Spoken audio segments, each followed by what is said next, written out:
The story takes place on a future day when interdimensional monsters invade Earth, turning the last pure lands of the apocalypse into a living hell. In this shattered world, people struggle to survive. This is this year's latest monster blockbuster, Worldbreaker. A rift suddenly appears between reality and another world, and hordes of otherworldly monsters flood into Earth. People call them Worldbreakers. They are born with an instinct for destruction. Wherever they go, cities are reduced to ruins, and human homes are recklessly trampled. Even worse, under the erosion of a virus, some humans mutate into grotesque monsters. Faced with this sudden catastrophe, humanity chooses to unite and defend against the enemy together. However, the military is soon defeated retreat after retreat, and survivors are forced to flee for their lives. Yet, there are still those who refuse to give up, and Commander Milla is one of them. She leads a team deep into the battlefield, engaging in fierce slaughter with the otherworldly monsters. However, 15 years have passed, and that eerie rift still exists, and the battle between humans and these monsters has never ceased. During this time, Milla and her husband Luke built a family and gave birth to a child named Willa. When Milla rushes to the battlefield, Luke tells his daughter stories about the war. His emotional storytelling always fascinates Willa. Those fearless human heroes and the hard-won victories of the military are the hope and motivation for survivors to live on, and they inspire the soldiers to keep fighting. This day happens to be Willa's birthday. The busy Milla rushes back from the front lines specifically to braid her daughter's hair beautifully. The couple has also prepared gifts. Milla gives a woolen hat, while Luke gives a cute plush puppy. Regrettably, born in the apocalypse, Willa has never seen other animals, so she curiously asks her father about it. What is it? That's a dog. Maybe someday we'll find you a real one. But just as the family of three is immersed in a warm atmosphere, the anxious urging of soldiers suddenly comes from outside the door. It turns out that a large group of monsters is rapidly approaching the camp, and, according to the latest intelligence, humanity's last line of defense is falling. The group can no longer cling to a moment of stability and makes a hasty decision to abandon the camp. Urged by her father, Willa quickly packs her necessities and follows the evacuation troops onto a truck. Milla, however, chooses to return to the battlefield, leading the remaining 15 soldiers to buy time for the civilians. Just like that, the family of three is separated once again. Willa knows this is her mother's mission, but she still cannot accept it in her heart. After all, in this cruel apocalypse, every parting could be the last. The shadow of war presses closer step by step, and the atmosphere inside the truck is oppressive and heavy. To dispel the lingering gloom, someone suddenly brings up the deeds of the legendary leader, Kodiak. He was the first commander of the Human Alliance, and the first to understand the weaknesses of these terrible creatures. One only needs to sever their heads to end their lives completely. But the mutated humans are much trickier to deal with. The brainstem must be destroyed to stop them. More people join the conversation, and the solemn atmosphere in the vehicle gradually relaxes. Some even start arguing about exactly how many monsters Kodiak killed. However, just then, a burst of intense gunfire explodes in their ears. Everyone rushes off the truck, only to see a horrific scene.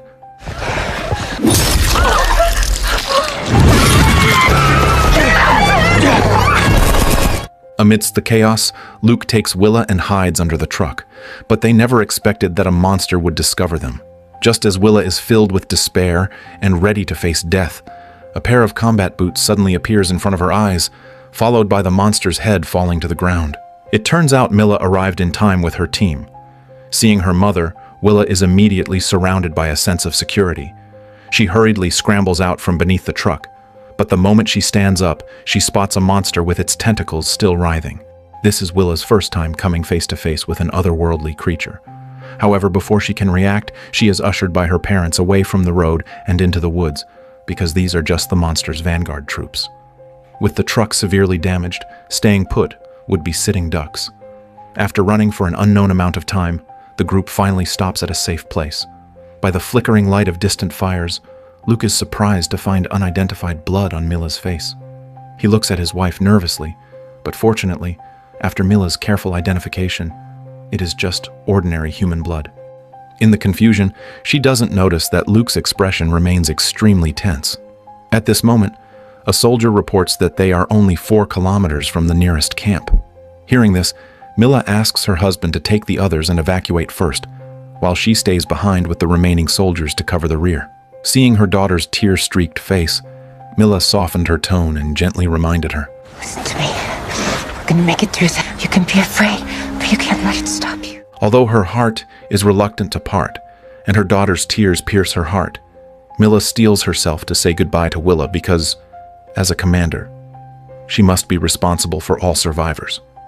However, right then, the roar of monsters comes from behind them. The main force of the interdimensional monsters is close at hand. Milla cares about nothing else and hurriedly urges Luke to take their daughter and leave while she grips her weapon tightly, turning fearlessly to face the battle.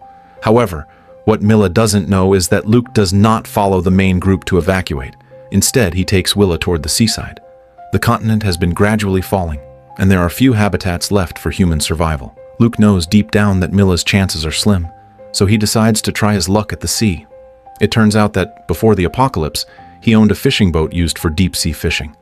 Luckily, the boat is still intact. Luke makes a prompt decision to pilot this small boat and take his daughter to a remote small island. Since the monsters cannot swim yet, perhaps they can spend the rest of their lives peacefully on the island. Just as the father and daughter are about to leave, a faint cry for help suddenly reaches their ears. Willa wants to go help, as the fishing boat looks big enough for more than 2 people, but she is sternly stopped by Luke. He knows the cruelty of the apocalypse too well. In this environment, sometimes the human heart is more terrifying than monsters. It is hard enough to look after themselves, and blind compassion is often the fastest way to die. Unexpectedly, as soon as his voice fades, a strange man rushes out of the woods. Seeing him press closer step by step, Luke quickly lies that he is just looking for food, trying to hide his intention to escape by boat. But unexpectedly, the man pulls out a pistol directly, forcing Luke to take him along. For his daughter's safety, Luke has to compromise in a panic. But then, the man suddenly turns to keep watch, revealing a wound on his back. Luke immediately has an idea. The next second, he feigns a helpless sigh, claiming the boat is out of gas and they need to find abandoned vehicles to siphon some fuel before setting sail. He wants to use this to stall the other party. The man indeed relaxes his vigilance and follows Luke to find vehicles, but the gun in his hand is never lowered. Fortunately, Luke has some combat skills. Taking advantage of the moment the man looks around nervously, he quickly pulls a dagger from his pocket and eliminates the threat. Meanwhile, Willa obediently waits right where she was told, but the intermittent roars of monsters keep tugging at her tightly wound nerves. Fortunately, her father finally runs out of the woods. Before Willa can ask what happened, Luke frantically unties the ropes securing the boat and urges her to help push it into the water. Just like that, the fishing boat cuts through the water, creating ripples as it speeds toward a distant, uninhabited island. The blue seawater beats against the reefs, and emerald vegetation covers the coast. The picturesque scenery gradually relaxes Willa's mood. Regrettably, resources here are extremely scarce, so even after the apocalypse broke out, no one was willing to establish a camp here. Luke could only build some basic living facilities by hand and laid a row of landmines along the shore, both to defend against monsters that might land and to guard against human intruders. Time passes quietly amidst calm and unease, and in the blink of an eye, a year goes by. The war on the opposite shore never stops, and Willa is always concerned about her mother, praying she is still alive. Aside from maintaining the traps every day, Luke never stops training Willa. He knows he will leave his daughter one day, and only by making her possess strong enough survival skills can she live on in this chaotic world. In the day-after-day training, Willa masters the use of various weapons, and her fighting skills improve daily. She has become an all-around warrior. That night, Willa again pesters her father to tell the story of Kodiak, the first person to discover the rift who killed the first otherworldly creature to land on Earth with only an axe. But after listening to the story this time, Willa has a different feeling, because she suddenly realizes that her father is too familiar with the details of the story, and she can't help but ask about it. He's not you? Willa? Oh, it sounds like you. Strong, powerful, good as an axe. However, Luke does not answer directly, only telling Willa never to forget Kodiak's deeds and never to lose hope, because he believes that one day the world will return to its original state and be full of life again. These words take root in Willa's heart like a seed, giving her the courage to live on. After that night, the father and daughter's life does not change much. Every morning, they come to the shore. Willa is responsible for collecting clean spring water, while Luke carefully maintains the landmines buried in the sand. Once the work is done, the pair sits on the rocks and observes the otherworldly creatures on the opposite shore. Fortunately, that group of monsters still dare not enter the water at this stage, so the island is currently safe. After confirming there are no threats on the shore, Luke takes Willa into the woods to start high-intensity training sessions. Days pass like this, and just when Willa thinks she will spend the rest of her life on this island with her father, an accident suddenly happens. One morning, Willa goes to collect spring water as usual, but unexpectedly discovers a blurry human figure on the beach. She subconsciously shouts at the figure. The girl hears it and immediately turns, walking toward the source of the sound. But at this moment, Willa's expression becomes panicked because she suddenly remembers the landmines her father laid. She rushes to the beach, shouting loudly for the girl to stop. Fortunately, it was a close call and the girl did not trigger a mine. Only then does Willa realize the girl is about her age. Seeing the girl trembling with fear, Willa feels pity and takes her to her secret base, a hidden cave even her father doesn't know about. However, just as she lit a candle, Willa noticed a bleeding wound on the girl's forehead. The girl explains she might have bumped her head on the boat. Willa doesn't think too much of it. Even if it were a scratch from an otherworldly creature, it shouldn't be a major problem because, so far, the monsters only convert males into their own kind. After talking, Willa learns the girl's name is Rosie. She originally wanted to follow the coastline to visit her grandmother, but she didn't expect the monsters to have evolved the ability to swim. They suddenly emerged from the water and overturned her small boat. Rosie used all her strength to swim to this island. Learning that the monsters' habits have changed, Willa's heart sinks. She asks Rosie to stay in the cave first, wanting to go back and discuss it with her father, but just as she runs into the woods, a familiar figure suddenly rushes out from behind her. It is her mother, Milla. The mother and daughter hug tightly, and Willa weeps with joy. But before she can recover from the joy of reunion, Milla urgently lets go and urges Willa to leave the island with her. Seeing her mother turn to leave, Willa chases after her, saying she needs to notify her father first. However, before she finishes speaking, Milla screams hysterically. Aren't you prepared? No matter how badass we may be. Fortunately, this was just a dream, but the sense of reality leaves Willa with lingering fears. So, ignoring the sleeping Rosie, she runs all the way home. Luke thinks there is a monster invasion and immediately raises his gun at the door. Seeing it is Willa safe and sound, he lets his guard down. However, when her father asks why she came back so late, Willa subconsciously covers it up, lying that she overslept in the woods, not mentioning that she saved Rosie. Luke doesn't pry, but brings bad news.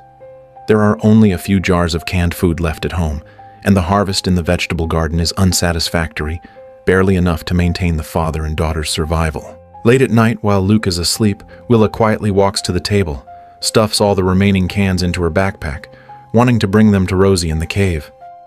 However, remembering her father's constant hard work, she ultimately leaves one can behind before sneaking out of the house into the night. Seeing Rosie's condition improve, Willa can't help but smile happily. By the dim light, the two girls of the same age have endless topics to talk about, and Willa even shares her favorite book. Immersed in the joy of making a friend, she is completely unaware that Rosie keeps touching the wound on her forehead. After chatting for a while, it is time for Willa's training. Before leaving, she mimics her father and tells Rosie the heroic deeds of Kodiak, to encourage her not to give up hope, because there are countless warriors like Kodiak fighting in this world. So one day, humanity will successfully close that rift. However, on this day, while helping Willa train in combat skills, Luke suddenly faints without warning. It turns out he had long discovered the food at home was decreasing, but never pointed it out. He just silently reduced his own rations to save more food for his daughter. However, long-term hunger finally crushed Luke. When he wakes up from the coma, he looks at the anxious Willa, knowing clearly in his heart that his life is likely counting down. Willa looks at her father's weak appearance, her heart filled with regret and self-blame. She wants to leave the island, join the battlefield, and contribute her strength to the world, but Luke flatly refuses. He spent 5 years slaughtering on the battlefield and naturally knows the horror of those otherworldly creatures. If possible, he wants to protect Willa for a lifetime, but ultimately, it is a pipe dream. Thinking of this, Luke struggled to stand up and dug out a sharp sword from a wooden chest under the bed. That was the weapon he used when fighting alongside Milla back then. Now it is time to entrust it to Willa. Feeling the heavy weight in her hand, Willa seems to grow up overnight.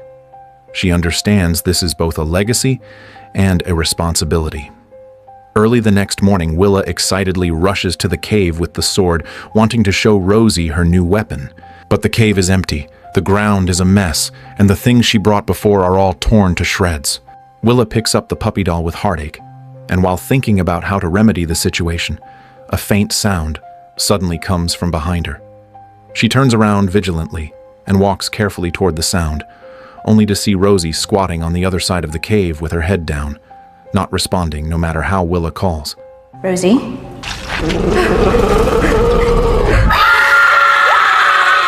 Rosie has actually mutated into a hideous monster.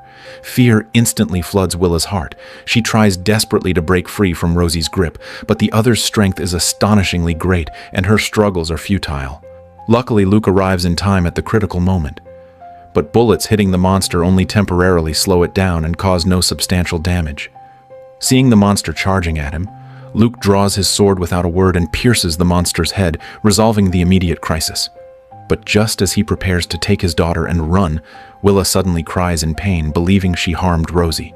Luke quickly comforts her and then reveals even worse news. The infected monster sent a signal to the hive mind before dying. The location of this island is now exposed. They must evacuate immediately and find a new habitat. Dad, I'm scared.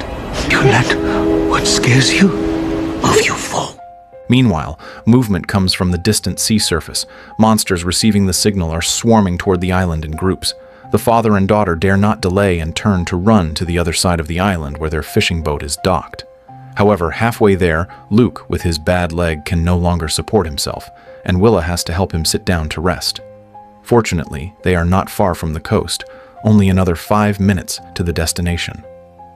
Seeing Willa still immersed in self-blame, Luke gently pats her head and asks if she wants to hear a story. Unexpectedly this time, Willa says she doesn't want to hear about Kodiak's deeds anymore, but wants her father to tell the story of him and her mother. Luke is surprised but holds Willa in his arms and talks about how he and Milla met and fell in love. At that time, humans were already at war with otherworldly creatures and the whole city was reduced to ruins, but they still felt very happy.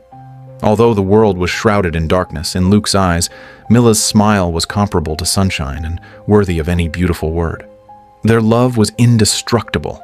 So even now with no news from Milla, Luke firmly believes she is still alive, and one day they will reunite.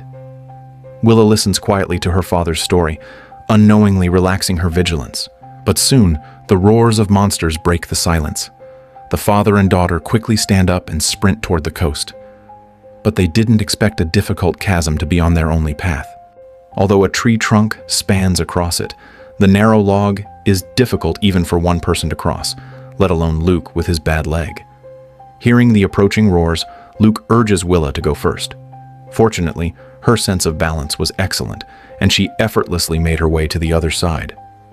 But unexpectedly, a mutant catches up and tackles Luke directly, viciously biting his neck.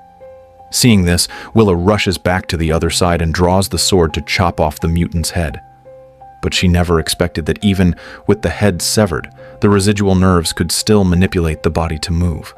Willa can only frantically defend with the sword, but is eventually forced onto the single log bridge. Fortunately, in the nick of time, Luke kills the monster completely from behind. Confirming Willa has no wounds, the father and daughter immediately speed up, running for their lives toward the fishing boat with all their might. But just as they run into the pine forest by the coast, Luke collapses to the ground, unable to hold on. Just then, another mutant chases them. Seeing the aggressive enemy, Willa overcomes her fear again, draws her sword, and assumes a fighting stance. For her father's safety, she absolutely cannot retreat. Looking at his completely transformed daughter, Luke finally reveals a proud smile. He believes that even without him in the future, Willa can survive in this chaotic world. Minutes later, the father and daughter finally stumble to the coast. Luke grabs Willa's shoulder, his voice urgent but with unquestionable firmness, telling her to cut the rope securing the fishing boat and leave the island, heading north. About 10 kilometers away is another uninhabited island where she can hide temporarily. But Willa senses something unusual in his tone. An intense unease instantly wells up from the bottom of her heart. She suddenly realizes her father does not intend to leave with her. Facing Willa's questions, Luke simply opens his collar, revealing a bloody and mangled shoulder. He has been infected by the mutant and will soon turn into a monster. Tears instantly blur Willa's vision. She refuses to leave her father and escape alone. But Luke gently wipes away her tears and comforts her softly, saying that although this world is broken, as long as she lives, she will eventually wait for the day of victory. As soon as he finishes speaking, the roar of monsters is close at hand. Luke immediately pushes Willa and sternly urges her to leave. Helpless, Willa has to turn and run toward the fishing boat, using the sword in her hand to cut the mooring rope. However, the expected scene of the boat sliding does not appear. The dilapidated tracks have long been rusty and stuck firmly to the shore. No matter how hard she pushes, the fishing boat remains motionless.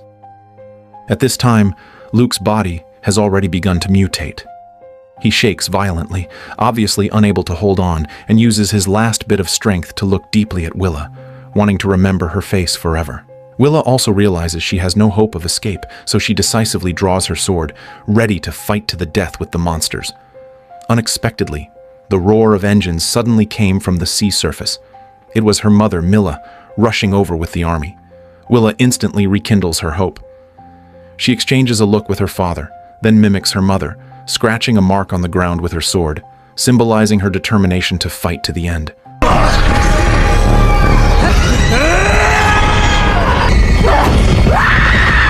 This concludes the movie. This film blends alien invasion and island survival settings on a post-apocalyptic foundation. It has both the oppressive feel of the doomsday genre and the tension of a confined space. It is definitely a satisfying apocalyptic movie worth watching recently. Interested friends can check out the original film.